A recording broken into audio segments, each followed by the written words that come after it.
ಈ ಬ್ರೀಡರ್ ಗಳ ದುಡ್ಡಿನ ದುರಾಸೆಯಿಂದ ನಿನ್ನೆ ಭಾನುವಾರ ರಾತ್ರಿ ಮೋನಿ ಅನ್ನೋ ವೈಟ್ ರಿಟ್ರೀವರ್ ನಾಯಿ ತೀರ್ಕೊಂಡಿದೆ. ಮೋನಿ ಬಗ್ಗೆ ಇತ್ತೀಚೆಗಷ್ಟೇ ವಿಡಿಯೋ ಹಾಕಿದ್ವಿ. ಎಲ್ರಿಗೂ ಶರಣಾರ್ಥಿ. ನಾನು ನಿಮ್ಮ ಹರೀಶ್ ಮಾತಾಡ್ತಿದ್ದೇನೆ. ಮೋನಿಗೆ ಏನಿಲ್ಲ ಅಂದ್ರೂ 4-5 ವರ್ಷ ಆಗಿತ್ತು ಅಷ್ಟೇನೆ.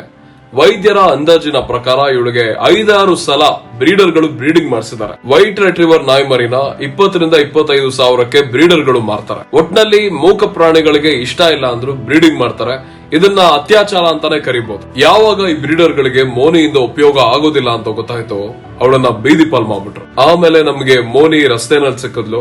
ಅವಳಿಗೆ ನಾವು ನಮ್ ಕೈಲಾದ ಚಿಕಿತ್ಸೆ ಕೊಡೋ ಪ್ರಯತ್ನ ಮಾಡಿದ್ವಿ. ಆದ್ರೆ ಮೋನಿ ಮುಖದಲ್ಲಿ ಖುಷಿ ಅಥವಾ ನಂಬಿಕೆ ಇರ್ಲಿಲ್ಲ. ಅವಳಿಗೆ ಏನಿಗೆ ಬದುಕಬೇಕು, ಯಾರಿಗೋಸ್ಕರ ಬದುಕಬೇಕು ಅನ್ನೋದು ಅವಳ ಮುಖದಲ್ಲಿ ಎದ್ದು ಕಾಣ್ತಿತ್ತು. ಮೋನಿನ ಚಿಕಿತ್ಸೆ ಕರ್ಕೊಂಡು ಹೋದ್ಮೇಲೆ ಗೊತ್ತಾಗಿದ್ದು ಅವಳಿಗೆ ಪಯೋಮೆಟ್ರಾ ಅಂತ ಒಂದು ಕಾಯಿಲೆ ಬಂದಿದೆ ಅಂತ. ಪಯೋಮೆಟ್ರಾ ಅಂದ್ರೆ ಗರ್ಭಕೋಶಕ್ಕೆ ಸಂಬಂಧಪಟ್ಟಿರುವಂತಹ ಒಂದು ಕಾಯಿಲೆ. ಅದು ಆ ಒಂದು ವಿಚಾರದ ಬಗ್ಗೆ ಮುಂದಿನ ದಿನಗಳಲ್ಲಿ ನಿಮಗೆ ತಿಳಿಸ್ತೀವಿ. ಮೋನಿಗೆ ಬಂದ ಪರಿಸ್ಥಿತಿ ಯಾವ ನಾಯಿಗೂ ಬರಬಾರದು. ಇನ್ನಾದ್ರೂ ದಯವಿಟ್ಟು ಬ್ರೀಡಿಂಗ್ ನಿಲ್ಲಿಸಿ. ಬ್ರೀಡ್ ನಾಯಿಗಳನ್ನ ಮತ್ತೆ ಬೀದಿ ನಾಯಿಗಳನ್ನ ದತ್ತುಗೆ ಅಂದ್ರೆ ಅಡಾಪ್ಷನ್ಗೆ ತಗೊಳ್ಳಿ. ಆದ್ರೆ ಯಾವತ್ತು ದುಡ್ಡು ಕೊಟ್ಟು ತಗೋಬೇಡಿ. ಮೋನಿಯ ಚಿಕಿತ್ಸೆಗೆ ನೆರವಾದ ಎಲ್ರಿಗೂ ಹೃದಯಪೂರ್ವಕ ನನ್ನಿಗಳು.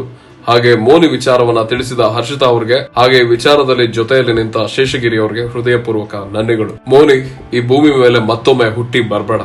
ನಿನ್ನ ಆತ್ಮಕ್ಕೆ ಇನ್ನಾದ್ರೂ ನೆಮ್ಮದಿ ಸಿಗ್ಲಿ.